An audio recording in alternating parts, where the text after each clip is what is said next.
నమస్తే అన్న, అందరికీ నమస్కారం. ఈరోజు కువైట్లో ఉన్న దినార్ రేటు విలువ గురించి తెలుసుకున్నాం. ఈరోజు కువైట్లో ఒక దినారు 309 రూపాయల 1 పైసాగా ఉంది.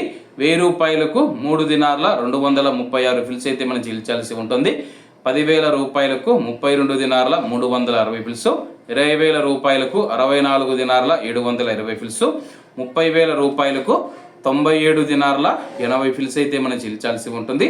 40,000 రూపాయలకు 129 దినార్ల 440 ఫిల్స్, 50,000 రూపాయలకు 161 దినారు 800 ఫిల్స్, 1,00,000 రూపాయలకు 323 దినార్ల 600 ఫిల్స్ అయితే మనం చెల్లించాల్సి ఉంటుంది. అలాగే నిన్న ఉదయం కువైట్లో ఒక దినారు 310 రూపాయల 1 పైసాగా ఉంది. నిన్నటికి ఈ రోజుకి రూపాయి తగ్గి ఈరోజు కువైట్లో ఒక దినారు 309 రూపాయల 1 పైసా వద్ద స్థిరపడినట్లు మార్కెట్ వర్గాలు వెల్లడించాయి. అలాగే ఈరోజు కువైట్ దినార్ రేటులో స్వల్ప మార్పులు ఉండే అవకాశాలు ఉన్నాయని చెప్పేసి మార్కెట్ నిపుణులు తెలిపారు. ఇవన్న ఈరోజు కువైట్లో ఉన్న దినార్ రేటు. మరిన్ని విశేషాలతో రేపటి వీడియోతో కలుద్దాం. అంతవరకు అందరూ బాగుండాలి, అందులో మనం ఉండాలి. అందరికీ నమస్తే అన్న, జై హింద్.